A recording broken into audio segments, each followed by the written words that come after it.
Welcome to AMR groups. Previous క్లాసెస్లో మనం already physical features of ఇండియాకి సంబంధించి హిమాలయాస్ కంప్లీట్ చేసాం, నదరన్ ప్లెయిన్స్ కంప్లీట్ చేసాం. నెక్స్ట్ వన్ వచ్చేసరికి పెనిన్సులర్ ప్లాటియో. ఎందుకు దీన్ని ద్వీపకల్ప పీఠభూమి అంటున్నారంటే భారతదేశాన్ని ఆవరించి మూడు వైపులా నీళ్లు ఉన్నాయి. ఈ విధంగా ఏదైనా ఒక భూభాగాన్ని కానీ విస్తరించి మూడు వైపులా వాటర్ ఉంటే దాన్ని పెనిన్సులర్ లేదా ద్వీపకల్పం అని చెప్పేసి పిలుస్తాం అనమాట. దీనికి ఉన్న ప్రత్యేకత ఏంటంటే భారతదేశంలో కల్లా మొట్టమొదటిసారిగా జనించింది లేదంటే పురాతనమైనదిగా దేన్ని పిలుస్తారంటే ఈ యొక్క పెనిన్సులర్ ప్లాటియో అని పిలవడం జరుగుతుంది. అదేవిధంగా దీన్ని భారతదేశంలో ఉన్న మిగతా భూస్వరూపాలతో కానీ పోల్చి చూసినప్పుడు అతి పెద్దదిగా కూడా పేర్కొంటారు. రెండు విషయాలు తెలుస్తున్నాయి. ఒకటేంటి, పురాతనమైనది,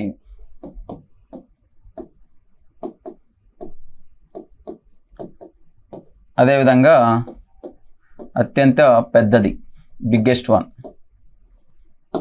అయితే ఈ యొక్క పెనిన్సులర్ ప్లాటియోని మన కన్వీనియన్స్ కోసం అదేవిధంగా జాగ్రఫికల్గా ఉన్న ఫీచర్స్ని బట్టి రెండు రకాలుగా డివైడ్ చేయడం జరుగుతుందన్నమాట. ఇక్కడ మీరు మ్యాప్లో గమనించినట్లయితే ఇది మొత్తం కూడా వింధ్యా రేంజ్, కింద వచ్చేసరికి సాత్పురా రేంజ్. ఇక్కడ వింధ్యాకి సాత్పురాకు మధ్యలో వెళ్తున్న రివర్ సిస్టమ్ కానీ చూసినట్లయితే అది వచ్చేసరికి నర్మదా రివర్, కింద వెళ్తున్నదాన్ని తపతీ రివర్ అంటారు. మీకు ఇక్కడ తెలుస్తుంది కదా మ్యాప్లో గమనిస్తే, ఈ పై భాగాన్ని కింది భాగాన్ని అంటే భారతదేశాన్ని రెండు భాగాలుగా విభజిస్తున్న పర్వతాలు ఈ వింధ్యా మౌంటైన్స్ అనమాట. ఈ వింధ్యా పర్వతాలకు పైనున్న భాగాన్ని మొత్తాన్ని కూడా మాల్వా ప్లాటియో, మాల్వా పీఠభూమి అని చెప్పేసి పిలుస్తాం. అదేవిధంగా కింద ఉన్న భాగాన్ని మొత్తం కూడా దక్కన్ ప్లాటియో. అందుకనే మనకి హిస్టరీలో కానీ చూసినట్లయితే ఈ సామ్రాజ్యాన్ని అంతా కూడా ఏమని పిలిచారు, దక్కన్ సామ్రాజ్యం, దక్కన్ సుబా అని చెప్పేసి పిలవడం జరుగుతుంది. మొఘల్స్ టైంలోకి వచ్చేసరికి సుబా అంటారు, ఈ యొక్క దక్కన్ సుబా అని చెప్పేసి పిలవడం జరుగుతుంది అనమాట. ఇది మాల్వా ప్లాటియో అనమాట. ఈ మాల్వా ప్లాటియో యొక్క బౌండరీస్ ఏంటో చూద్దాం ఒకసారి. ఇక్కడ చూడండి, మీకు తెలుస్తుంది.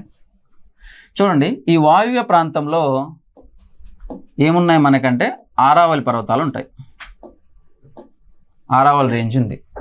అదే దక్షిణాన్ని కానీ చూసినట్లయితే ఇక్కడ వచ్చేసరికి వింధ్య, అదేవిధంగా సాత్పురా,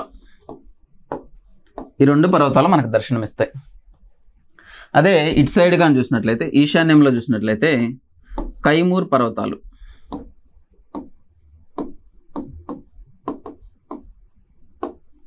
నీకు పై భాగంలో బుందేల్ఖండ్ ప్లాటియో అనేది కనిపిస్తూ ఉంటుంది. ఉత్తరాన నార్త్లో చూసినట్లయితే బుందేల్ఖండ్ ప్లాటియో, బుందేల్ఖండ్ పీఠభూమి అని కనిపిస్తూ ఉంటుంది. ఒకసారి బౌండరీస్ చూడండి. వాయువ్యంలో ఏముంది, వాయువ్యం కానీ పశ్చిమాన కానీ ఆరావళి మౌంటైన్ రేంజ్ ఉంది. కింద దక్షిణాన వచ్చేసరికి వింధ్యా సాత్పురా రేంజ్ ఉంది. అదే ఈస్ట్ సైడు లేదా ఈశాన్యంలో నార్త్ ఈస్ట్లో చూసేసరికి కైమూర్ పర్వతాలు ఉన్నాయి. పైన కానీ చూసినట్లయితే ఉత్తరాంగాన్ని చూసినట్లయితే బుందేల్ఖండ్ పీఠభూమి అనేది ఉంది. ఈ యొక్క మాల్వా పీఠభూమిని రాష్ట్రాల వారీగా వివిధ పేర్లతో పిలవటం జరుగుతుంది. ఏంటా పేర్లు అంటే, గుజరాత్లో వచ్చేసరికి కతేవార్ పీఠభూమి, అదేవిధంగా రాజస్థాన్లో వచ్చేసరికి బోరట్ పీఠభూమి, మధ్యప్రదేశ్లో మధ్య భారత్ పరట్ అని, ఛత్తీస్గఢ్లో వచ్చేసరికి బస్తార్ పీఠభూమి అని, జార్ఖండ్లో చోటానాగ్పూర్ పీఠభూమి, అదేవిధంగా ఉత్తరప్రదేశ్లో వచ్చేసరికి బుందేల్ఖండ్ లేదా బాగల్ఖండ్ పీఠభూమి అని, మేఘాలయలో వచ్చేసరికి షీలాంగ్ కర్బీ ఆంగ్లాంగ్ పీఠభూమి అని చెప్పేసి పిలుస్తారు. రాష్ట్రాల వారీగా వివిధ పేర్లు ఉన్నాయి. ఏంటవి ఇక్కడ చూడండి. గుజరాత్లో వచ్చేసరికి దీన్ని కతేవార్ పీఠభూమి అన్నారు, కతేవార్ ప్లాటియో అన్నారు. రాజస్థాన్లో వచ్చేసరికి బోరట్ పీఠభూమి, జోరట్ అని కూడా అంటాం. మధ్యప్రదేశ్లో వచ్చేసరికి మధ్య భారత్ పరాట్, మధ్య భారత్ పఠార్. అదేవిధంగా ఈ ఛత్తీస్గఢ్ ప్రాంతంలోకి వచ్చేసరికి బస్తార్ పీఠభూమి, దీన్ని దండకరణ్యం అంటాం కదా, బస్తార్ ప్లాటియో. జార్ఖండ్ ప్రాంతంలోకి వచ్చేసరికి చోటా నాగ్పూర్ ప్లాటియో,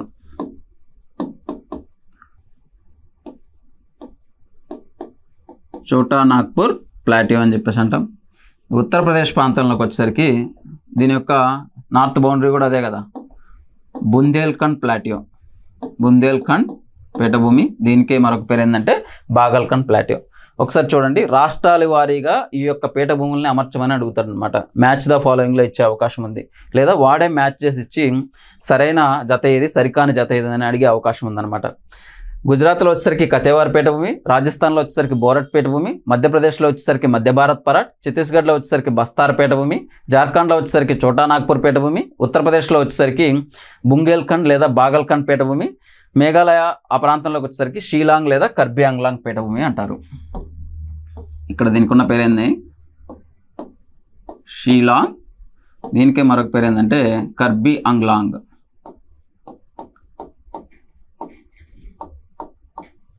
ఇవి మాల్వా పీఠభూమికి ప్రాంతీయ విభజన, ప్రావిన్షియల్ డివిజన్ అంటాం. వాటిలో ఏదైనా ఇంపార్టెన్స్ ఉంటే మనం మాట్లాడదాం. ఓకేనా, ఫస్ట్ బౌండరీస్కి వద్దాం. ఫస్ట్ వచ్చేసరికి ఆరావళి మౌంటైన్ రేంజ్. ఈ ఆరావళి యొక్క ఇంపార్టెన్స్ ఏందో చూద్దాం. చూడండి, ఈ ఆరావళి పర్వతాలు అనేవి మనం తీసుకున్నట్లయితే గుజరాత్ నుంచి ఢిల్లీ వరకు విస్తరించి ఉన్నాయి. గుజరాత్లోని పాలంపూర్ డిస్టిక్ నుంచి ఢిల్లీ వరకు ఈ ఆరావళి రిడ్జ్ లేదంటే ఈ ఆరావళి రేంజ్ అనేది విస్తరించి ఉందన్నమాట. దీని యొక్క మొత్తం పొడవుగా తీసుకున్నట్లయితే 692 కిలోమీటర్స్ వస్తుంది. ఏ ప్రాంతం నుంచి ఉంటున్నారు? గుజరాత్లోని పాలంపూర్ డిస్టిక్ నుంచి ఢిల్లీ వరకు విస్తరించి ఉన్నాయి. వీటి పొడవుగా చూసినట్లయితే 692 కిలోమీటర్లు ఉంది. అయితే వీటిని ప్రాంతాల వారీగా 4 రేంజ్లుగా డివైడ్ చేస్తారు. 4 డివిజన్స్ చేస్తాం. ఏంటా డివిజన్స్ అంటే ఇక్కడ చూడండి, మ్యాప్లోకి రండి. ఈ ఢిల్లీ ప్రాంతంలో ఉన్న దీన్ని ఏమంటారంటే అల్వార్ పర్వతాలు అంటారు. ఆ దిగువ భాగాన హర్యానా మరియు రాజస్థాన్ మధ్య ఉన్న ఈ ప్రాంతాలని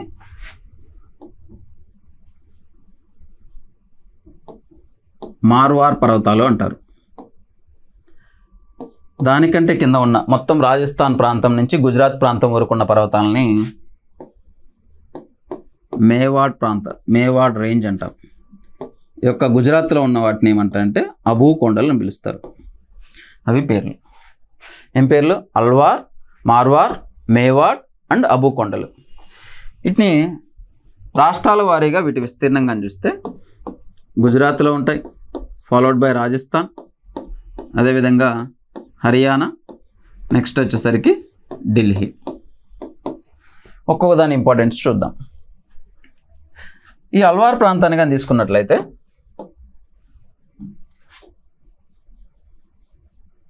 ఇక్కడ మనకి రాగి గనులు లభించే ప్రముఖమైన ప్రాంతం K3 గనులు అంటారు. ఇక్కడ విరివిరుగా రాగి లభిస్తూ ఉంటుంది. ఈ రాగి లభించే గనులు ఏంటివంటే K3 గనులు ఈ యొక్క అల్వార్లోనే ఉన్నాయి. Very very important. Last 2 SIs ఎగ్జామ్స్లో కానీ, అంతకుముందు జరిగిన పంచాయతీ కార్యదర్శి ఎగ్జామ్స్లో కానీ, గ్రూప్ 2లో కానీ ఈ బిట్ అనేది కన్ఫామ్గా పడుతూ ఉంది అనమాట. SSC వీటిల్లో కూడా చాలామంది ఈ NTPCకి ఇది యూజ్ అవుతుందా అని చెప్పేసి కింద కమెంట్ బాక్స్లో అడుగుతున్నారు. కాదండి, మనకి ఈ ఎగ్జామ్స్లో ఏదైతే జనరల్ స్టడీస్ పేపర్ ఉంటుందో దీంట్లో మొత్తాట్లో కూడా ఈ జాగ్రఫీ కానీ, ఇండియన్ హిస్టరీ కానీ ఇవి మొత్తం కూడా ఏం చేస్తున్నారంటే ఇండికేటివ్ సిలబస్ ఇస్తున్నారు. అంటే పర్టికులర్గా ఈ టాపిక్ ఉంది, ఈ టాపిక్ లేదు, Indian geography with emphasis with the AP అని చెప్పేసి పిలుస్తున్నారు. అలాంటప్పుడు ఏంటంటే ఈ ఇండియన్ జాగ్రఫీలో ఉన్న టాపిక్స్ మొత్తం కూడా నేను ఏ ఎగ్జామ్కి ప్రిపేర్ అయినా సరే జనరల్ స్టడీస్ పేపర్ ఉందంటే మాత్రం నేను చెప్పే ఈ కాన్సెప్ట్స్ అన్నీ కూడా వెరీ యూస్ఫుల్. ఓకేనా? Okay, coming to the topic. Alwar యొక్క ఇంపార్టెన్స్ మాట్లాడుతున్నాం. ఈ అల్వార్ ప్రాంతంలో K3 రాగి గనులు లభిస్తాయి. అదేవిధంగా భారతదేశంలోనే అతిపెద్ద ఉప్పునీటి సరస్సుగా పిలిచే సాంబార్ సరస్సు ఇక్కడే ఉంది.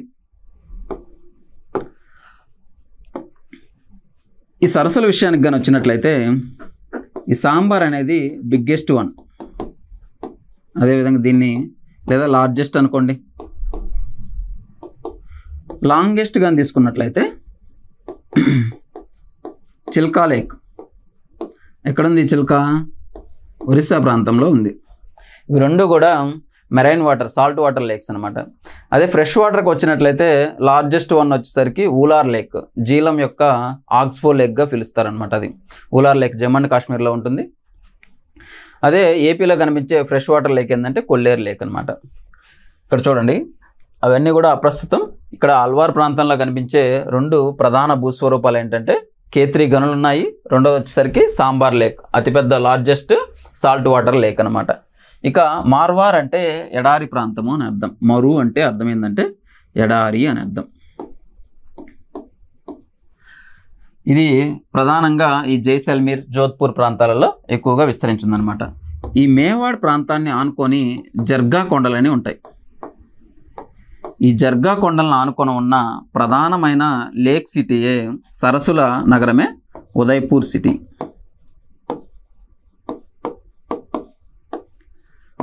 ఇవి నేను మ్యాప్ పాయింట్తో సహా ఎందుకు చూపిస్తున్నానంటే, వాడు ఏమంటాడంటే ఉత్తరం నుంచి దక్షిణానికి వరుస క్రమాన్ని పెట్టండి అంటారు. ఉదాహరణకి హిమాలయాలు తీసుకోండి. ఈ హిమాలయాల్లో Zanskar range, Karakoram range, Ladakh range ఉందనుకోండి. ఇది పశ్చిమం నుంచి దక్షిణానికి వీటి యొక్క వరుస క్రమాన్ని అమర్చమని చెప్పేసి అడుగుతాడు. అదేవిధంగా ఇక్కడ కూడా అల్వార్ పర్వతాలు ఏంటివి, మార్వారు, మేవాడు, అబూ కొండలు, లేదంటే ఉదయ్పూర్ సిటీ ఇవ్వటము, లూని రివర్ ఇవ్వటము, దానిపైన ఉన్న హరికే ప్రాంతం ఇవ్వటం, ఇట్లాంటి ప్రాంతాలన్నింటినీ ఇచ్చి వాటిని పశ్చిమం నుంచి దక్షిణానికి వరుస క్రమాన్ని అమర్చమని చెప్పేసి చాలా ఎగ్జామ్స్లలో అడుగుతూ ఉన్నాడు. నెక్స్ట్ అబూ కొండలు. ఈ యొక్క అబూ కొండల యొక్క ఇంపార్టెన్స్ కానీ చూస్తే, ఆరావరి పర్వతాల్లోనే ఎత్తైన శిఖరమైన గుర్ శిఖర్ ఈ ప్రాంతంలోనే ఉంది. గుర్ శిఖర్ ఎంత దీని ఎత్తు అంటే 1722 మీటర్లు. ఎక్కడ ఉంది? అది అబూ కొండల్లో ఉంది. అంతేకాకుండా ఈ అబూ కొండల్లో కనిపించే మరొక హిల్ స్టేషన్ ఏంటంటే వేసవిడిది అంటాం. హిల్ స్టేషన్ ఏంటంటే మౌంట్ అబూ అన్నమాట. ఈ హిల్ స్టేషన్స్ విషయానికి వస్తే, నేను ఆల్రెడీ హిమాచల్ రేంజ్ జరిగినప్పుడు ఈ హిమాచల్ ప్రాంతం అనేది మొత్తం కూడా హిల్ స్టేషన్స్ ప్రసిద్ధి అని చెప్పేసి చెప్పాను అనమాట. ఏందది? ఈ పిర్పంజాల్ రేంజ్లో సిమ్లా, కూలు, కాంగ్రా, స్పిటి, లాహోర్, ధర్మశాల ఇవన్నీ ఉన్నాయి కదా, అవన్నీ కానీ. అదేవిధంగా ఈ యొక్క వెస్ట్ బెంగాల్ ప్రాంతంలోకి వచ్చినట్లయితే డార్జిలింగ్, కాలింపాంగ్ ఉన్నాయి కదా, ఇవన్నీ కూడా హిల్ స్టేషన్స్కి ప్రసిద్ధి. అదేవిధంగా ఆరావళి ప్రాంతాల్లో ఉన్న ప్రముఖ ప్రసిద్ధి హిల్ స్టేషన్ ఏది అని అడుగుతాడు. మౌంట్ అబూ అనమాట. ఆరావళి పర్వతాల్లో ఉన్న ఎత్తైన శిఖరం ఏది అని అడుగుతాడు. గుర్ శిఖర్. దాని యొక్క ఎత్తు ఎంతంటే 1722 మీటర్లుగా విస్తరించి ఉంది, పొడవున ఉందన్నమాట.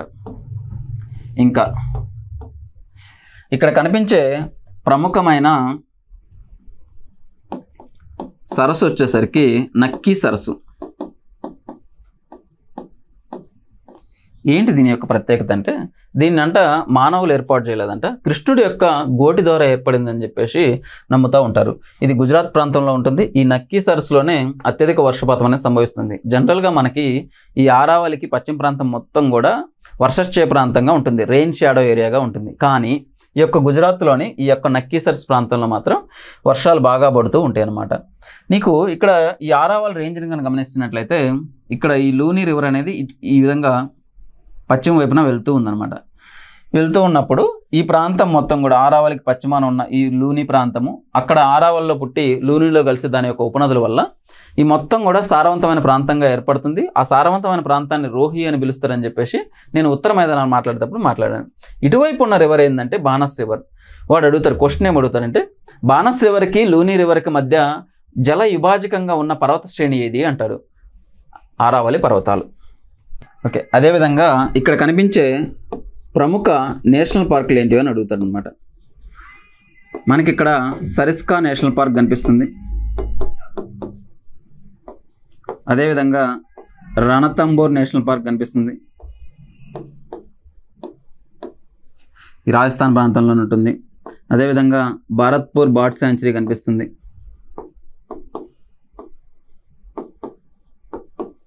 దీనికే కివలాడో నేషనల్ పార్క్ అని చెప్పేసి అంటాం అనమాట. ఇది ఈ యొక్క రామ్సార్ కన్వెన్షన్లో రామ్సార్ సైట్స్లో ఉంది, పార్ట్గా ఉంది. అదే రామ్సార్ సైట్స్ యొక్క మెయింటైన్ చేసే మాంట్రెక్స్ రికార్డు ఉంటుంది కదా, ఈ మాంట్రెక్ రికార్డ్స్లో భాగంగా ఇది ఉందన్నమాట. ఎందుకు ఈ బర్డ్ శాంచురీగా చెప్తామంటే, ఇది మైగ్రేటెడ్ స్పీసెస్ బర్డ్స్ ఉంటాయి కదా, అవి మొత్తం కూడా శీతాకాలం టైంలో ఈ యొక్క సైబీరియన్ కొంగలన్నీ కూడా ఇక్కడికి వచ్చి ఇక్కడ బస తీరుతూ ఉంటాయి అన్నమాట. ఏంటి దీనికే ఉన్న మరొక పేరు ఏంటంటే క్యూలాడో నేషనల్ పార్క్. క్యూలాడియో నేషనల్ పార్క్ ఎక్కడుంది? ఇది రాజస్థాన్ ప్రాంతంలో ఉంది. మాంట్రెక్స్ రికార్డులో ఉందన్నమాట. భారతదేశంలో ఉన్న రామ్సార్ సైట్లలో మొత్తం 91 రామ్సార్ సైట్స్ ఉంటే వాటిలో మాంట్రెక్స్ రికార్డులో ఉన్నవి 2. ఇంతకుముందు గతంలో చిల్కా ఉండేది, ఇప్పుడు మాత్రం ఈ క్యూలాడియో నేషనల్ పార్కు రెండోది వచ్చేసరికి లోక్తక్ సరస్సు, వెరీ వెరీ ఇంపార్టెంట్. అదేవిధంగా ఇక్కడ కనిపించే ప్రముఖ ప్రసిద్ధిగాంచిన జైన క్షేత్రం ఏంటంటే దిల్వారా జైన క్షేత్రం, దిల్వారా జైనాలయం కనిపిస్తుంది. ఇక్కడ కనిపించే పాసెస్ చూద్దాం ఒకసారి. ఏ పాస్లు ఉన్నాయి? హల్దీ ఘాట్, ఇది చారిత్రకంగా కూడా ఇంపార్టెంట్ అయిన ప్లేసు. మొఘల్స్కి రాజ్పుత్కి వార్ ఇక్కడే జరిగిందనమాట. దీసూరి, పిప్లీ ఘాట్, మూడోది పిప్లీ ఘాట్. ఈ యొక్క హల్దీ ఘాట్ అనేది రాజా సమన్ అనే ప్రాంతం నుంచి పాలి ప్రాంతాన్ని కలుపుతూ ఉంది అనమాట. రాజా సమన్ టు పాలి. మనకి గ్రీన్ రెవల్యూషన్ కానీ చదివినుంటే ఈ గ్రీన్ రెవల్యూషన్ అనేది మొట్టమొదటిసారిగా ఈ పాలి డిస్టిక్లో మొదలు పెడతారు అనమాట, ఈ జొన్నలు పండించడానికి. రైటా? ఇది ఆరావళి పర్వతాలకు సంబంధించిన ఇంపార్టెంట్ ఇన్ఫర్మేషన్. ఒక్కసారి జస్ట్ అట్లా రివైజ్ చేద్దాము. ఈ ఆరావళి మౌంటైన్స్ అనేవి గుజరాత్ నుంచి ఢిల్లీ వరకు ఉన్నాయి. గుజరాత్లోని పాలంపూర్ డిస్టిక్ నుంచి ఢిల్లీ వరకు విస్తరించి ఉన్నాయి, 692 కిలోమీటర్ల పొడవున. వాటిని ప్రాంతీయంగా విభజనగా చూసినట్లయితే ఆల్వార్ పర్వతాలు, మార్వార్ పర్వతాలు, మేవాడ్ పర్వతాలు, అబూ పర్వతాలు అని చెప్తాం.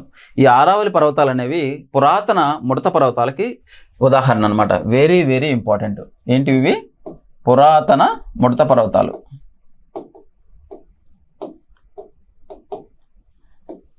అంటే హిమాలయాల కంటే కూడా పూర్వంగా వచ్చినాయి అన్నమాట. అదేవిధంగా ఈ ఆరావళి రిడ్జ్ అనేది ఢిల్లీ ప్రాంతంలోకి వెళ్ళేసరికి అవశిష్ట పర్వతాలకు ఉదాహరణగా మారాయి, అవశిష్ట పర్వతాలుగా మారాయి. ఏంటి అవశిష్ట పర్వతాలు అంటే, ఇప్పుడు ఈ గతంలో పరిశిష్ట పర్వతాలు, రెక్లైట్ మౌంటైన్స్ అంటారు. ఈ గతంలో చాలా హైట్ ఉండి ఈ యొక్క గాలి వలన, ఈ నీటి వలన కానీ వాటి యొక్క హైట్ కానీ క్రమంగా తగ్గుతూ వచ్చినట్లయితే అలాంటి వాటిని పరిశిష్ట పర్వతాలు లేదా రెక్లైన్ మౌంటైన్స్ అంటాం అనమాట. Very very important. పురాతన ముడత పర్వతాలకు ఉదాహరణ, పరిశిష్ట పర్వతాలకు ఉదాహరణ ఏ ప్రాంతాల నుంచి ఉన్నాయంటే గుజరాత్లోని పాలంపూర్ డిస్టిక్ నుంచి ఢిల్లీ వరకు ఉన్నాయి. వీటి యొక్క పొడవుగా చూసినట్లయితే 692 కిలోమీటర్స్ ఉన్నాయి. వాటి యొక్క ప్రాంతీయ విభజన ఇది. అదేవిధంగా ఆరావళి పర్వతాల్లో ఎత్తైన శిఖరం ఏంటంటే గుర్షిఖర్. ఇక్కడ కనిపించే ప్రముఖ వేసవి విడిది ఏంటంటే మౌంట్ అబు. ఇక్కడ కనిపిస్తున్న ప్రముఖ సరస్సు నక్కి. ఇక్కడ కనిపిస్తున్న ప్రముఖ జైన దేవాలయం ఏంటంటే దిల్వారా. అక్కడ కనిపిస్తున్న ప్రముఖ పాసెస్ ఏంటి అంటే Haldighati pass, దేసూరి pass and పిప్లీగర్ pass. ఇది ఆరావళి మౌంటైన్స్ సంబంధించిన ఇంపార్టెంట్ విషయాలు. నెక్స్ట్ వింధ్య పర్వతాలు అనమాట. ఈ వింధ్య పర్వతాలు మీరు కానీ చూసినట్లయితే గుజరాత్లోని జోరట్ ప్రాంతం నుంచి బీహార్లోని ససారం వరకు విస్తరించి ఉన్నాయి. ఇక్కడ చూడండి, గుజరాత్ టు బీహార్ వరకు విస్తరించి ఉన్నాయి. ఏ రాష్ట్రాల్లో విస్తరించి ఉన్నాయి ఒకసారి చూస్తే ఇదిగో ఈ గుజరాత్ ప్రాంతము, అదేవిధంగా మధ్యప్రదేశ్, ఉత్తరప్రదేశ్, బీహారు, ఛత్తీస్గఢ్ అండ్ బీహార్, ఈ 5 రాష్ట్రాల్లో విస్తరించి ఉన్నాయి అన్నమాట. గుజరాత్, మధ్యప్రదేశ్, ఉత్తరప్రదేశ్, ఛత్తీస్గఢ్, బీహార్ 5 రాష్ట్రాల్లో గుజరాత్లోని జోరట్ ప్రాంతం నుంచి బీహార్లోని ససారం ప్రాంతం వరకు విస్తరించి ఉన్నాయి. వీటి యొక్క సరాసరి ఎత్తుగా చూసినట్లయితే 300 కిలోమీటర్ల నుంచి 600 కిలోమీటర్లు ఉంటాయి. అంటే అంత ఎత్తైన మౌంటైన్స్ ఏం కాదు, ఓకేనా. దీంట్లో కనిపించే ఎత్తైన శిఖరం వచ్చేసరికి పావుఘాట్ శిఖరంగా చెప్తారు. దీని యొక్క హైట్గా చూసినట్లయితే 862 మీటర్లు, ఓకేనా. ఈ వింధ్య పర్వతాలని ప్రాంతీయంగా విభజన చేయడం జరుగుతుంది. ఏంటా ప్రాంతీయ డివిజన్ అంటే చూడండి, పశ్చిమాన ఉన్న ఈ పర్వతాలని సత్మలా పర్వతాలు, సత్మలా కొండలు అని చెప్పేసి పిలుస్తారు. అదేవిధంగా ఉత్తర ప్రాంతంలో ఉన్న ఈ పర్వతాలను వచ్చేసరికి సాంచి కొండలు అంటారు. దక్షిణాన ఉన్న ఈ పర్వతాలను వచ్చేసరికి పన్నా కొండలు, పన్నా పర్వతాలు అని చెప్పేసి పిలవటం జరుగుతుంది. తూర్పున ఉన్న ఈ పర్వతాలని కైమూర్ పర్వతాలు అంటారు, ఓకేనా. ఏమంటారు? పశ్చిమాన సాత్మాలా కొండలు, ఇది గుజరాత్లో ఉంటుంది, గుజరాత్ మొత్తం కూడా విస్తరించి ఉంటుంది. ఇది మధ్యప్రదేశ్, మహారాష్ట్రలో విస్తరించి ఉంటాయి. పాట్నా కొండలు కూడా మధ్యప్రదేశ్, మహారాష్ట్రలో విస్తరించి ఉంటాయి. కైమూర్ పర్వతాలు మాత్రం బీహార్లో విస్తరించి ఉన్నాయి. ఓకేనా, బీహార్ ఛత్తీస్గఢ్ ప్రాంతాల్లో విస్తరించి ఉంటాయి అన్నమాట. ఇది దీని యొక్క ప్రావిన్షియల్ డివిజన్. ఇంకా ఇందులో కనిపించే ప్రముఖ నేషనల్ పార్కులు ఏంటంటే Bandhavgarh national park, Bandipur national park అని చెప్పేసి ఇంకోటి ఉంటుంది, అది కర్ణాటక ప్రాంతంలో ఉంటుంది. ఇది బాంధవ్గర్ నేషనల్ పార్క్. ఇది నేషనల్ పార్క్ మాత్రమే కాదు, టైగర్ రిజర్వాయర్ కూడా అనమాట. ఓకేనా, అదేవిధంగా ఇక్కడ కనిపించే మరొక టైగర్ రిజర్వాయర్ పన్నా టైగర్ రిజర్వాయర్, ఇది నేషనల్ పార్క్ కూడా. అంతేకాకుండా ఈ ప్రాంతంలో ఎర్రని ఇసుకరాయి దొరుకుతూ ఉంటుంది. అందుకే నీకు ఈ మధ్యప్రదేశ్ యొక్క ఉత్తర మధ్యప్రదేశ్ కానీ ఈ రాజస్థాన్ ప్రాంతంలో కానీ వాళ్ళ యొక్క హౌసెస్ కానీ పోర్ట్స్ కానీ కోటలను కానీ చూసినట్లయితే మొత్తం కూడా ఈ ఎర్ర ఇసుకరాయి అనేదాన్ని వాడుతూ ఉంటారు అనమాట. ఈ కైమూర్ పర్వతాలలో నుంచే ఈ సోన్ నది అనేది ప్రవహిస్తూ ఉంటుందన్నమాట.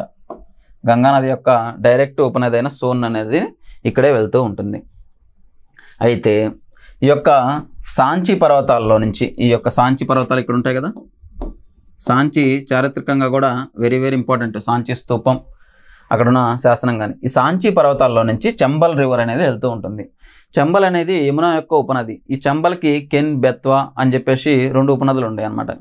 ఈ చంబల్ రివర్ ఏం చేస్తుందంటే దానికి ఉన్న వరద ఉధృతితోటి పెద్ద పెద్ద చీలికలుగా భూమిని విడగొడుతూ ఉంటుంది. ఏం చేస్తుంది, ఫర్ ఎగ్జాంపుల్ ఇదిగో చూడండి, రివర్ సిస్టమ్ అనేది ఇట్లా ఉందనుకోండి, ఈ భూభాగాలని పెద్ద పెద్ద లోయలను ఏర్పరుస్తుంది అనమాట. ఇదంతా కూడా భూభాగము, ఇక్కడ లోయ ఏర్పడుతుంది, ఈ లోయ ఏర్పడుతుంది. వాటిని చంబల్ లోయలు అని చెప్పేసి అంటారు. అట్లా ఎందుకు ఏర్పడ్డాయంటే అవనాలిక క్రమక్షయం వల్ల, గల్లీ ఎరోషన్ వల్ల ఏర్పడ్డాయి. నీకు జనరల్గా ఈ క్రమక్షయం అనే లెసన్ చూసినప్పుడు 3 రకాల క్రమక్షయం కనిపిస్తుంది. పటక్రమక్షయం, వంక క్రమక్షయం, అవనాలిక క్రమక్షయం అని చెప్పేసి. పటక్రమక్షయంలో ఏమవుతుంది, పై పొర మాత్రమే వెళ్తూ ఉంటుంది. అదే వంక క్రమక్షయంలో వచ్చేసరికి కొద్దిగా లోతుగా ఈ గాడులు అనేవి పడతాయి. అవనాలిక క్రమక్షయంలోకి వచ్చేసరికి పెద్ద పెద్ద గాడ్జెస్ అనేవి ఏర్పడతాయి. జనరల్గా ఈ గాడ్స్లో వాటర్ ప్రవహిస్తాయి అనమాట. కానీ ఈ చంబల్ ప్రాంతంలోకి వచ్చేసరికి ఇవన్నీ లోయలుగా ప్రవహిస్తూ ఉంటాయి. మీరు రీసెంట్గా చేతక్ అనే సినిమా చూస్తే అజయ్ దేవగన్ సినిమాలో కనిపిస్తారు అనమాట. ఈ దారి దోపిడీ దొంగలందరూ కూడా ఇక్కడ ఎక్కువగా ఉంటారు అనమాట. దాంట్లో కనిపిస్తుంటాయి ఈ లోయ ప్రాంతాలు అనేవి. ఈ లోయ ప్రాంతాల్లో ఉన్న ఈ భూముల్ని ఏమని పిలుస్తారంటే కందర భూములు అంటారు. ఏందది, కందర భూములు. ఇక్కడ కనిపించే భూస్వరూపాలని కందర భూములు అంటారు. ఈ ప్రాంతాలంతటికి కలిపి ఏమని పేరంటే బ్యాడ్ ల్యాండ్ టోపోగ్రఫీ అంటారు. బ్యాడ్ ల్యాండ్ టోపోగ్రఫీ, టోపోగ్రఫీ అని చెప్పేసి పేరు. అది చంబల్ లోయకి సంబంధించి. మనకు మేజర్గా ఈ చంబల్లో నుంచి బుందేల్ఖండ్ వెళ్ళే ప్రాంతంలో కనిపించే ప్రధానమైన భూస్వరూపమే ఈ యొక్క కందర భూములు లేదా బ్యాడ్ ల్యాండ్ టోపోగ్రఫీ అనేది. అవి వింధ్య పర్వతాలకు సంబంధించిన అంశం. ఈ వింధ్య పర్వతాలు అంతేకాకుండా అగ్ని మరియు రూపాంతర శిలలతోటి ఫామ్ అయి ఉంటాయి. అగ్నిశిలలకి ఉదాహరణగా గ్రానైట్ శిలని చెప్పవచ్చు. రూపాంతర శిలలకి ఉదాహరణగా మెటామార్ఫిక్ రాక్స్ అంటారు. ఈ వీటికి ఎగ్జాంపుల్గా నీస్ శిలలు చెప్పవచ్చు అనమాట. అగ్ని మరియు రూపాంతర శిలలతోటి ఏర్పాటైనవి. తర్వాత సాత్పుర పర్వత శ్రేణి పేరులోనే ఉంది. సాత్పుర, సాత్ అంటే 7 అని అర్థం, పుర అంటే పర్వతాలు అని అర్థం. 7 పర్వతాలతో ఉండే ప్రదేశం. ఇవి 4 రాష్ట్రాల్లో విస్తరించి ఉంది. గుజరాత్, మధ్యప్రదేశ్, మహారాష్ట్ర మరియు ఛత్తీస్గఢ్ ప్రాంతాల్లో ఉన్నాయన్నమాట. చూడండి,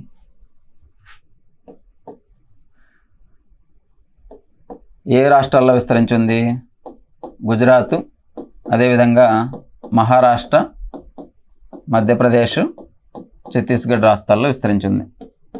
వీటి యొక్క ప్రాంతీయ విభజన కానీ చూస్తే మీరు ఇక్కడ మ్యాప్లో గమనిస్తే మీకు అర్థమైపోతుంది అనమాట. ఈ పైన ప్రవహించే నదేమో నర్మదా నది. ఈ మధ్యలో ఉన్న ఈ రేంజ్ వచ్చేసరికి సాత్పురా రేంజ్. కింద ఉన్న ఈ నది వచ్చేసరికి తపతీ నది. వాడు ఏమంటాడంటే వీటన్నిటి పేర్లు ఇస్తాడు. వింధ్య పర్వతాలు, నర్మదా నది, సాత్పుర రేంజ్, తపతీ నది, వీటన్నిటిని ఇచ్చి ఈ వెస్ట్ నుంచి ఈస్ట్కి అమర్చమంటాడు, లేదంటే వెస్ట్ నుంచి సౌత్కి అమర్చమంటాడు, నార్త్ టు సౌత్ అమర్చమంటాడు అనమాట. ఇట్లా ఇస్తాడనమాట వీటిని ఒకదాని తర్వాత ఒకటి ఇచ్చి. ఓకేనా. నదుల పరంగా చూసినట్లయితే ఏ నదుల మధ్య ఉంది,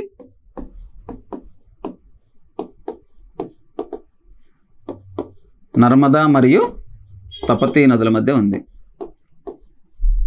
ఇక ప్రాంతీయ విభజనకు వచ్చినట్లయితే ఇదిగో ఈ గుజరాత్లో ఉండే కొండలను ఏమన్నానంటే రాజ్పిప్లా కొండలు అన్నారు. అదేవిధంగా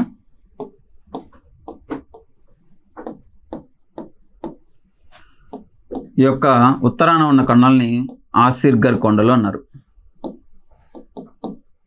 ఇక్కడ దక్షిణాన ఉన్న ఈ కొండల్ని మహాదేవ్ కొండలు అన్నారు. నెక్స్ట్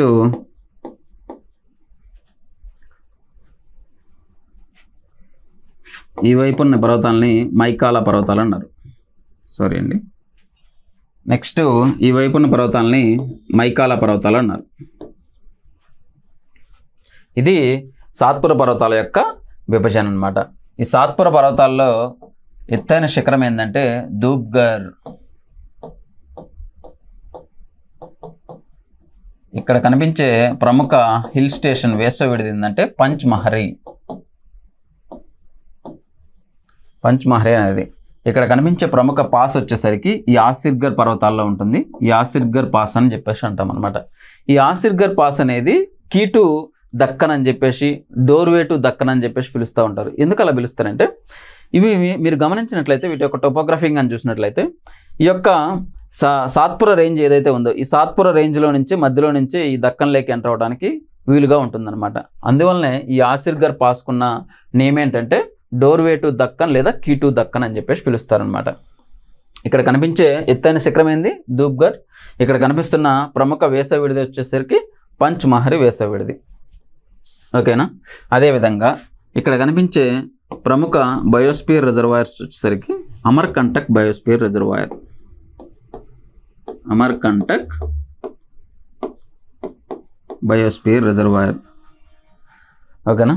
అదేవిధంగా ఇక్కడ కనిపించే ప్రముఖ నేషనల్ పార్కులు వచ్చేసరికి Pench national park, Kanha national park. ఇవి ఈ యొక్క సాత్పుర యొక్క ఇంపార్టెన్స్. నెక్స్ట్ చోటా నాగ్పూర్ ప్లాటియో. మనకి ఈ రాష్ట్రాల వారీగా విభజించాం కదా, కతీవార్ పీఠభూమి, బుందేల్ఖండ్ పీఠభూమి, బాగల్ఖండ్ పీఠభూమి, మధ్య భారత్ పరాట్, బస్తార్ పీఠభూమి అని చెప్పేసి. వాటిలో ఇంపార్టెంట్ ఏంటంటే ఈ చోటా నాగ్పూర్ ప్లాటియో అనమాట. ఈ చోటా నాగ్పూర్ ప్లాటియో అనేది 4 రాష్ట్రాల్లో విస్తరించింది. ఏంటో రాష్ట్రాలు? జార్ఖండ్, బీహార్, ఒరిస్సా, ఒకే ఒక డిస్టిక్లో మాత్రం వెస్ట్ బెంగాల్లో ఉంది. ఈ పురూలియా డిస్టిక్లో మాత్రమే ఉందన్నమాట. నేను ఉత్తర మైదానాలు మాట్లాడేటప్పుడు ఒక డార్జిలింగ్ మరియు పురూలియా డిస్టిక్ మినహాయించి మిగతా ప్రాంతాలన్నింటిలో కూడా ఈ యొక్క మైదానాలు అనేవి విస్తరించి ఉన్నాయి అన్నమాట. దానికి గల కారణం ఏంటంటే డార్జిలింగ్ ఏమో హిల్ స్టేషన్, హిల్స్ అనేవి ఎక్కువగా ఉంటాయి. ఈ పురూలియా మొత్తం కూడా ప్లాటియో తోటి ఉంది కాబట్టి ఇక్కడ మైదానం ఉండే అవకాశం లేదు. ఈ పురూలియా డిస్టిక్, డార్జిలింగ్ డిస్టిక్, ఈ 2 డిస్టిక్ మినహాయించి మిగతా భాగం అంతా కూడా విస్తరించి ఉండటం జరిగింది. ఎక్కువ భాగం, అత్యధిక భాగం దేంట్లో ఉందంటే జార్ఖండ్ రాష్ట్రంలో ఉంది. అందుకే ఈ జార్ఖండ్ కానీ చోటా నాగ్పూర్ పీఠభూమిని కానీ ఏమని పేరు అంటే రూర్ ఆఫ్ ఇండియా అని పిలుస్తారు. రూర్ ఆఫ్ ఇండియా. ఎవరు ఇంతకు రూరు? ఈ జర్మనీలో ఉన్న ఇండస్ట్రీ ప్రాంతాన్ని, పారిశ్రామిక వాడినే రూరుగా పిలుస్తారు. రూర్ అనేది ఒక నది అనమాట. ఆ నది పక్కన ఉన్న, ఎందుకంటే నీకు ఇక్కడ ఖనిజ లవణాలు కానీ ఇవన్నీ కూడా విస్తృతంగా లభిస్తూ ఉంటాయి. అయితే ఈ యొక్క చోటా నాగ్పూర్ పీఠభూమిలో దామోదర్ రివరు వెళ్తూ ఉంటుంది. వెళ్తూ ఈ చోటా నాగ్పూర్ పీఠభూమిని 2 ప్రధాన భాగాలుగా, 2 ప్రధాన పీఠభూములుగా విభజిస్తుంది. ఒకటి వచ్చేసరికి హజారీబాగ్ పీఠభూమి, రెండో వచ్చేసరికి రాంచీ పీఠభూమి అంటారు. ఈ రాంచీ పీఠభూమి నుంచే సుబర్ణమతి నది, సుబర్ణ లేదంటే సువర్ణ అనుకోవచ్చుగా, ఈ రాంచీని సుబర్ణగా పిలుస్తారనమాట. దామోదర్ నది ఈ యొక్క చోటా నాగ్పూర్ ప్లాటియోని 2గా విభజిస్తుంది. ఒకటి హజారీబాగ్ పీఠభూమి, రెండో వచ్చేసరికి రాంచీ పీఠభూమిగా విభజిస్తుంది అనమాట. ఇది చోటా నాగ్పూర్ ప్లాటియోకున్న ఇంపార్టెన్స్. ఈ చోటా నాగ్పూర్ ప్లాటియోలోనే ఇటు సైడ్ కానీ చూసినట్లయితే మీకు ఒక రాజ్మహల్ కొండలు అనేవి కనిపిస్తాయి. ఈ రాజ్మహల్ కొండలు, కైమూర్ కొండలు అనేవి కనిపిస్తాయి. ఈ కైమూర్ కొండల్లో నుంచి గంగానది యొక్క ఉపనది అయిన సోన్ రివర్ అనేది వెళ్తూ ఉందన్నమాట. ఓకేనా. నెక్స్ట్ ఈ చోటా నాగ్పూర్ పీఠభూమిలో కనిపించే ప్రముఖ టైగర్ రిజర్వాయర్ ఏంటంటే పలమావు టైగర్ రిజర్వాయర్. ఏంటది? పలమావు టైగర్ రిజర్వాయర్ అనమాట. Very very important. ఎక్కడుంది ఇది? జార్ఖండ్ ప్రాంతంలో ఉంది. ఎలాగో టాపిక్ వచ్చింది కాబట్టి ఈ టైగర్ రిజర్వాయర్స్ అంటే ఏంటి, భారతదేశంలో ఎన్ని టైగర్ రిజర్వాయర్స్ ఉన్నాయని చెప్పేసి ఒకసారి మాట్లాడదాం. ఎందుకు, ఆల్రెడీ ఈ జూలై 29ని వరల్డ్ టైగర్స్ డేగా నిర్వహించడం జరిగిందనమాట. జూలై 28వ తారీఖుని ప్రపంచ పులుల దినోత్సవంగా జరుపుకుంటాం. కాబట్టి ఆ సందర్భంగా ఈ ప్రాజెక్ట్ టైగర్ అనేది భారతదేశంలో ఎప్పుడు తీసుకొచ్చారు, దాని యొక్క ఇంపార్టెన్స్ ఏందో చూద్దాం. ఈ 1972 టైంలో ఈ ఇందిరాగాంధీ ప్రధానమంత్రిగా ఉన్నప్పుడు వైల్డ్ లైఫ్ ప్రొటెక్షన్ యాక్ట్ అని చెప్పేసి తీసుకొచ్చారు. ఈ వైల్డ్ లైఫ్ ప్రొటెక్షన్ యాక్ట్లో భాగంగానే ఈ పులుల సంరక్షణ కోసం 1973లో ఈ ప్రాజెక్ట్ టైగర్ అనేది వచ్చింది. చూడండి దీని టైం లైన్ చూడండి. 1972లో వైల్డ్ లైఫ్ ప్రొటెక్షన్ యాక్ట్ అని వచ్చింది. దాంట్లో భాగంగానే 1973లో ఈ ప్రాజెక్ట్ టైగర్ అనేది రావడం జరిగింది. ఈ ప్రాజెక్ట్ టైగర్లో భాగంగా మొట్టమొదటిసారిగా 9 టైగర్ రిజర్వాయర్స్ని గుర్తించారు. అందులో ఫస్ట్ టైగర్ రిజర్వాయర్ ఏంటంటే Jim Corbett national park. Corbett national park అని చెప్పేసి పిలుస్తాం. ఎక్కడ ఉంది ఇది? ఉత్తరాఖండ్లో ఉంది. ఓకేనా? అయితే ఈ యొక్క ప్రాజెక్ట్ టైగర్ నిర్వహించడం కోసం అథారిటీ ఎవరంటే national tiger reserve conservation authority అనే దాన్ని ఏర్పాటు చేశారు. నేషనల్ టైగర్ కన్జర్వేషన్ అథారిటీ అనే దాన్ని ఏర్పాటు చేశారనమాట. ఇది దేని కింద పనిచేస్తుందంటే మినిస్ట్రీ ఆఫ్ ఫారెస్ట్ కింద పనిచేస్తూ ఉంటుంది. ప్రస్తుతం ఫారెస్ట్ మినిస్టర్ ఎవరు? భూపేంద్ర యాదవ్ అనమాట. ప్రజెంట్ భారతదేశంలో మొత్తం 58 టైగర్ రిజర్వాయర్స్ ఉన్నాయి. 58వ టైగర్ రిజర్వాయర్స్ మధ్యప్రదేశ్లోని మాధవ్ టైగర్ రిజర్వాయర్ రీసెంట్గా గుర్తించారండి. 2025 ఏప్రిల్లో గుర్తించడం జరిగింది. ఫస్ట్ టైగర్ రిజర్వాయర్ ఆల్రెడీ చెప్పాం కదా, జిమ్ కార్బెట్ నేషనల్ పార్క్ అని. మొత్తం ఎన్ని టైగర్ రిజర్వాయర్స్ ఉన్నాయి? 58 టైగర్ రిజర్వాయర్స్ ఉన్నాయన్నమాట. భారతదేశంలో అత్యధిక టైగర్ రిజర్వాయర్లు ఉన్న ప్రాంతం ఏంటంటే మధ్యప్రదేశ్. ఎన్ని టైగర్ రిజర్వాయర్స్ ఉన్నాయి? మొత్తం 9 టైగర్ రిజర్వాయర్స్ ఉన్నాయి. Followed by Maharashtra 6 tiger reservoirs ఉన్నాయి. అదేవిధంగా followed by Rajasthan and Karnataka, Tamil Nadu. ఈ మూడిట్లో కూడా 5 టైగర్ రిజర్వాయర్స్ ఉన్నాయన్నమాట. తెలంగాణ ప్రాంతంలో కానీ తీసుకున్నట్లయితే 2 టైగర్ రిజర్వాయర్స్ ఉండటం జరిగింది. కవాల్ టైగర్ రిజర్వాయర్, రెండోది వచ్చేసరికి అమరాబాద్ టైగర్ రిజర్వాయర్. నెక్స్ట్ ఆంధ్రప్రదేశ్కి వచ్చినట్లయితే ఒకే ఒక టైగర్ రిజర్వాయర్ ఉంది. ఏంటా టైగర్ రిజర్వాయర్ అంటే నాగార్జున సాగర్ శ్రీశైలం టైగర్ రిజర్వాయర్ అని చెప్పేసి పిలుస్తారు. ఇది టైగర్స్ ప్రాజెక్ట్ టైగర్కి సంబంధించిన విషయం అనమాట. ప్రతి సంవత్సరం కూడా ఈ జూలై 29ని ఏమని సెలబ్రేట్ చేసుకుంటారంటే ప్రపంచ పులుల దినోత్సవం, వరల్డ్ టైగర్స్ డే అని చెప్పేసి పిలుస్తారనమాట. భారతదేశంలో మొత్తం ఇప్పటివరకు 3682 పులులు ఉన్నాయి. అత్యధిక పులులు ఉన్న రాష్ట్రం ఏంటంటే మధ్యప్రదేశ్. బాంధవ్గర్ నేషనల్ పార్క్లో ఎక్కువగా పులులు ఉన్నాయన్నమాట. ఇది ప్రాజెక్ట్ టైగర్కి సంబంధించిన ఇన్ఫర్మేషన్. వెరీ వెరీ ఇంపార్టెంట్ అండి. నెక్స్ట్ వచ్చేసరికి మేఘాలయ పీఠభూమి. ఈ యాక్చువల్గా ఈ దక్కన్ పీఠభూమికి ఈ యొక్క దీపకల పీఠభూమికి మేఘాలయ పీఠభూమికి సంబంధం లేదు. కానీ ఈ యొక్క అంతర్భూభాగంలో పరిస్థితులు కానీ చూసినట్లయితే ఆ దాని యొక్క కింద ఏదైతే భూస్వరూపాలు ఉన్నాయో అదే భూస్వరూపాలు ఈ మేఘాలయ పీఠభూమిలో కూడా మనకు కనిపిస్తూ ఉంటాయి అన్నమాట. ఇప్పుడు చూడండి, ఈ మేఘాలయ పీఠభూమి అనేది మొత్తం మేఘాలయ రాష్ట్రానికి పరిమితమైంది. ఇక్కడ కనిపించే ప్రముఖ కొండలను కానీ చూసినట్లయితే కాశీ, గారో అండ్ జయంతియా. ఈ గారో అనేది అస్సాంకి, ఈ యొక్క మా పశ్చిమ బెంగాల్ యొక్క వెస్ట్ బెంగాల్ యొక్క మైదానాలకు మధ్య విస్తరించి ఉంటుందన్నమాట. ఈ గారోలో ఉన్న ప్రముఖ నేషనల్ పార్కు అదేవిధంగా బయోస్పియర్ రిజర్వాయర్ ఏంటంటే నోక్రేక్. మనకిది జనరల్గా చదివేటప్పుడు అస్సాం ప్రాంతంలో కూడా విస్తరించి ఉంటుంది అన్నమాట. కాశీ యొక్క ఇంపార్టెన్స్ కానీ చూసినట్లయితే ఈ కాశీ కొండల్లోనే అత్యధిక వర్షపాతం కురిసే మాసిన్ రామ్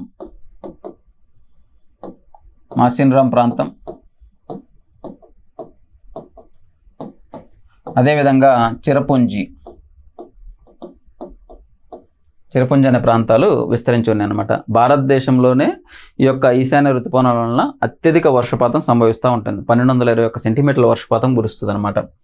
ఈ జయంతియా కొండలు అనేవి యొక్క నాగాలాండ్కి వీటికి మధ్యలో ఉంటాయి. అదేవిధంగా అస్సాంకి మధ్యలో ఉండే కొండలు ఏమంటారంటే బరైల్ కొండలు అని చెప్పేసి అంటారు. ఓకేనా. అయితే ఇక్కడ ఒక చిన్న విషయం ఏంటంటే ఇది మొత్తం కూడా చోటా నాగ్పూర్ ప్లాటియో. ఈ చోటా నాగ్పూర్ ప్లాటియోకి ఈ మేఘాలయ పీఠభూమి ఉంది కదా, దీన్నే షీలాంగ్ కర్బీ ఆంగ్లాంగ్ పీఠభూమి అంటున్నారు కదా, వీటి రెండింటికి మధ్యలో ఈ దామోదర్ రివర్ వల్ల, ఈ కోషి రివర్ వల్ల ఈ ప్రాంతం మొత్తం కూడా ఇదంతా కూడా హుగ్లీ రివరు, గంగానది యొక్క బ్రాంచ్ హుగ్లీ రివర్ ప్రవహిస్తూ ఉంటుంది కదా, ప్రవహించడం వల్ల ఇది మొత్తం మైదాన ప్రాంతంగా ఏర్పడింది. ఈ యొక్క గ్యాప్ని ఏమంటారంటే మాల్డా గ్యాప్ లేదా మాల్డా భ్రంశం అంటారు. మాల్డా భ్రంశం అని చెప్పేసి అంటం జరుగుతుంది. ఇది దీపకల్ప పీఠభూమికి సంబంధించిన అంశాలు. ఒక్కసారి ఈ సాత్పురా రేంజ్కి సంబంధించి ఒకే ఒక పాయింట్ మిస్ అయిందండి. ఏంటంటే ఇది భ్రంశోద్వయ శిలా విన్యాసం ద్వారా ఏర్పడుతుంది. ఏంటి దీని అర్థం ఏంటంటే ఇప్పుడు జనరల్గా బ్లాక్ మౌంటైన్స్ అనేవి, ఇప్పుడు ఇది ఎక్స్ అనే పదార్థం తీసుకోండి, ఇక్కడ రాస్తాను చూడండి, ఇది ఎక్స్ అనే భూభాగం, ఇది వై అనే భూభాగం, ఇది జెడ్ అనే భూభాగం అనుకోండి. కొన్నిసార్లు ఏమవుతుందంటే దీని యొక్క భూభాగాల వల్ల ఇది ఇట్లా పైకి వస్తుంది, భ్రంశోద్ధర శిలా విన్యాసం, దాన్నే హార్స్ట్ అంటారు. ఇట్లా పైకి వచ్చి ఏర్పడేదాన్నే ఏమంటారంటే బ్లాక్ మౌంటైన్స్ లేదా ఖండపర్వతం అని చెప్పేసి అంటారు. అదే కానీ అది కిందకి కానీ దిగిపోయింది అనుకో దాన్ని గులికిత శిలా విన్యాసం అని చెప్పేసి అంటారు. ఇట్లా ఏర్పడే దాటిని ఏమి ఏర్పడతాయి అంటే రిఫ్ట్ వ్యాలీలు ఏర్పడతాయి. రిఫ్ట్ వ్యాలీలు, ఓకేనా, పగులు లోయలు అనేవి ఏర్పడటం జరుగుతుందన్నమాట. ఇది దీపకల్ప పీఠభూమిలో మాల్వా పీఠభూమికి సంబంధించిన complete information. Thank you so much.